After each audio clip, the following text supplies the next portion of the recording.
जय Shri Mahakal friends, welcome back to my channel. मैं हूं न्यूमेरो अतुल।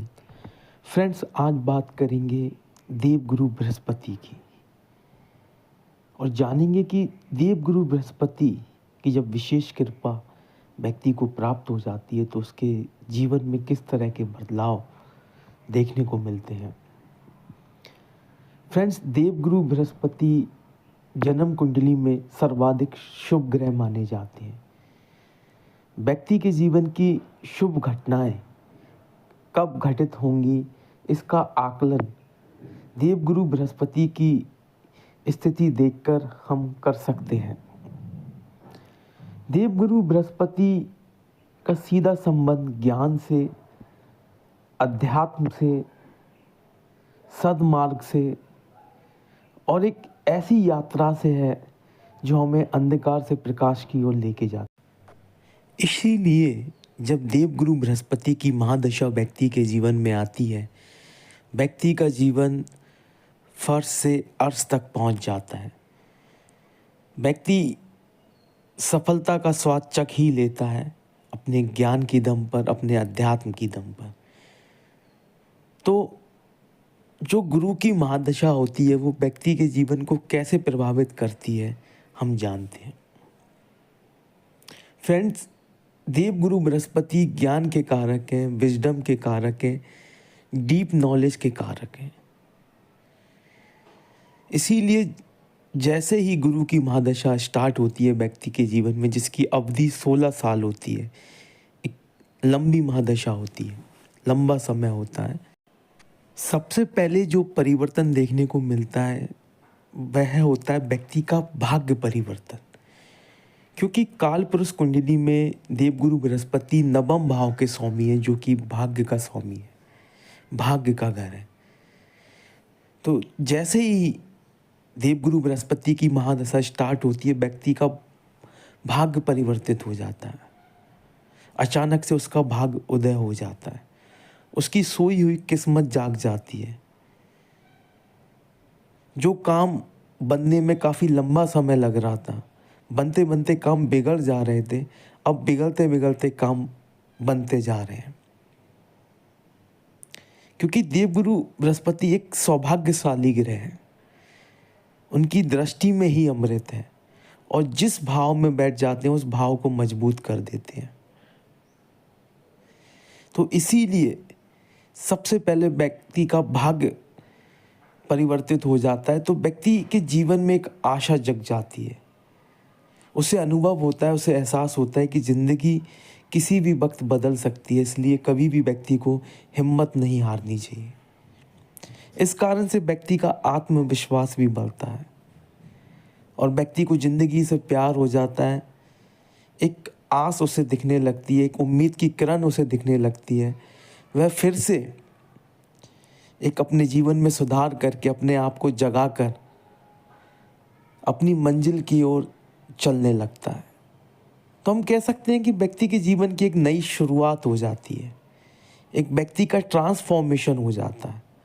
और जब इस तरीके से व्यक्ति का ट्रांसफॉर्मेशन होता है कि एक बार वो गिर गया और गिर के फिर उठ रहा है, या एक बार फिर वो एक नींद से जागा और अपने लक्ष्य के प्रति निरंतर प्रयास करते हुए उसे प्राप्त करने की कोशिश कर रहा है, तो जब इस तरह की ऊर्जा व्यक्ति के अंदर उत्पन्न होती है तो व्यक्ति बहुत व्यापक सफलता आसानी से प्राप्त कर लेता है। व्यक्ति के व्यक्तित्व में एक निखार आ जाता है, एक प्योरिटी आ जाती है, एक ऑरा आ जाता है, जिससे सबसे पहले तो वह अपने जीवन को परिवर्तित करता है, उसके साथ साथ समाज को, इस देश को, इस दुनिया को भी अपनी पॉजिटिव एनर्जी से पॉजिटिव करता है, लोगों को एनलाइट करता है, लोगों को मार्गदर्शन देता है। इसीलिए गुरु की महादशा एक सौभाग्य है हर व्यक्ति के लिए। अगर ये महादशा युवावस्था में आती है, जब व्यक्ति 24 साल का हो, 24 से 25 साल का हो, अगर इस अवस्था में व्यक्ति की गुरु की महादशा स्टार्ट हो जाती है तो व्यक्ति ऐसे मुकाम हासिल कर लेता है जो दूसरे व्यक्ति के लिए एक सपना है। क्योंकि 24 की उम्र, जब व्यक्ति एक विद्या का जो चरण होता है, एक विद्या प्राप्त करने का जो पहला चरण होता है कि 24 साल की उम्र तक ग्रेजुएशन हम कर लेते हैं, या कई लोग पढ़ाई भी कंप्लीट कर लेते हैं, मास्टर भी कर लेते हैं, तो उसके बाद एक बदलाव की ज़रूरत होती है व्यक्ति को, एक स्पार्क की ज़रूरत होती है, एक डायरेक्शन की ज़रूरत होती है। और अगर ऐसी परिस्थिति में गुरु की महादशा स्टार्ट हो जाए, या जिन भी लोगों की गुरु की महादशा स्टार्ट हो गई है, तो उन लोगों को ऑटोमेटिक सबसे पहले तो ये एहसास होगा कि ज़िंदगी बदलती है, किस्मत बदलती है। और जब एक बार व्यक्ति को ये एहसास हो जाता है कि किस्मत नाम की भी कोई चीज़ है और किस्मत बदलती है, तो व्यक्ति फर्श से अर्श पर और अर्श से फर्श पर आ जाता है। किस्मत की भी एक महत्वपूर्ण भूमिका है जीवन में, भाग्य का भी एक स्थान है। जब व्यक्ति व्यक्तिगत ही अनुभव करता है और अपने एक्सपीरियंस से अनुभव करता है, प्रैक्टिकली अनुभव करता है, तो व्यक्ति के जीवन में एक नई दिशा आना स्वाभाविक है। व्यक्ति को ये पता लग जाता है कि डेस्टिनी नाम की भी कोई चीज़ होती है। तो इसीलिए जितनी जल्दी व्यक्ति के जीवन में गुरु की महादशा आती है, व्यक्ति समझ जाता है कि किस्मत क्या है, भाग्य क्या है। गुरु की महादशा में सबसे पहला जो बदलाव मैंने बताया कि भाग्य परिवर्तन होता है, वो एक स्वाभाविक बदलाव होता है। साथ ही साथ व्यक्ति की ज्ञान के प्रति आस्था बढ़ती है, धर्म के प्रति आस्था बढ़ती है। व्यक्ति लंबी धार्मिक यात्रा करता है और धर्म को अपने दृष्टिकोण से, अपने नज़रिए से समझने की कोशिश करता है। इसलिए व्यक्ति बहुत ज़्यादा स्पिरिचुअल हो जाता है, अध्यात्म की गहराई में जाने लगता है, अध्यात्म की गहराई को नापने की कोशिश करता है, उन सभी शक्तियों को अनुभव करना चाहता है जो अदृश्य है लेकिन महसूस होती हैं। गहरी ध्यान साधना करने का इच्छुक हो जाता है, जिज्ञासु हो जाता है। उसे साधना एक तृप्ति का मार्ग दिखती है कि तृप्ति अगर उसकी हो सकती है तो वह साधना से हो सकती है, योग से हो सकती है। इसीलिए व्यक्ति गुरु की महादशा में एक बेहद अच्छा साधक बन जाता है और सिद्धियां भी प्राप्त करता है। साथ ही साथ देवगुरु बृहस्पति व्यक्ति को मार्गदर्शक बनाते हैं कि दूसरों के जीवन को जो व्यक्ति प्रभावित कर सके। तो इसीलिए स्पिरिचुअली और रिलीजियसली तो ऐसे लोग ग्रोथ करते ही हैं, फिलॉसफिकली भी करते हैं, साथ ही साथ पॉलिटिकली भी बहुत ज़्यादा ग्रोथ करते हैं, एक रिफॉर्मर बन जाते हैं। और पॉलिटिक्स में भी इन्हें सफलता बहुत आसानी से प्राप्त हो जाती है और बहुत जल्दी लोकप्रिय हो जाते हैं, क्योंकि लोगों का इन पर भरोसा जो होता है वो ब्लाइंड होता है। लोग इन पर ब्लाइंड ट्रस्ट करने लगते हैं। इसीलिए इनकी लोकप्रियता की वजह से बहुत अच्छे राजनेता बनना स्वाभाविक है।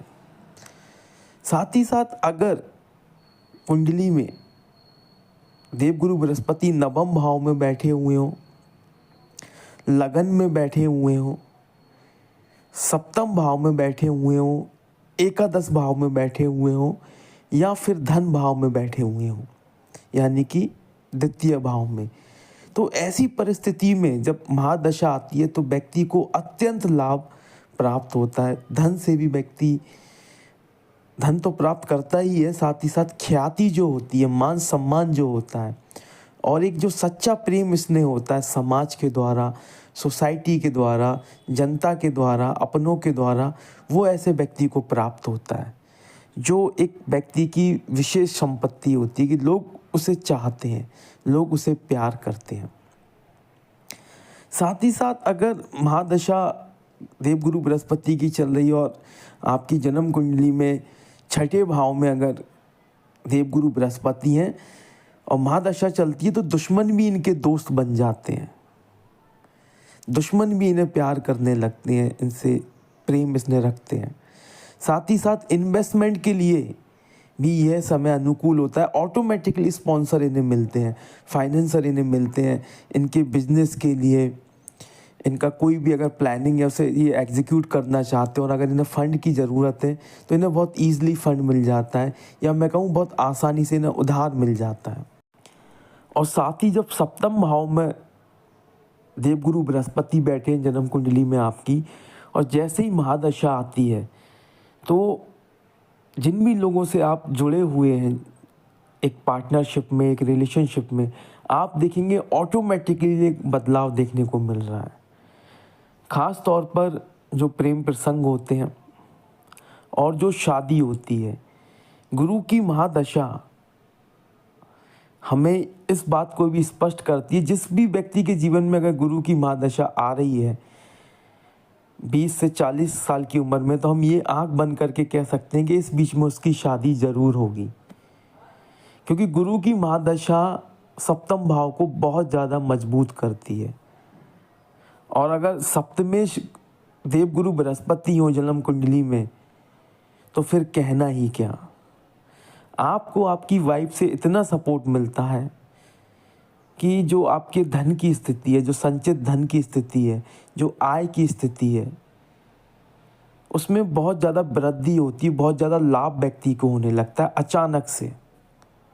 अचानक से व्यक्ति धनवान बन जाता है, अचानक से उसका बिजनेस चलने लगता है, अचानक से उसका भाग्योदय होता है, उसकी सरकारी नौकरी लग जाती है।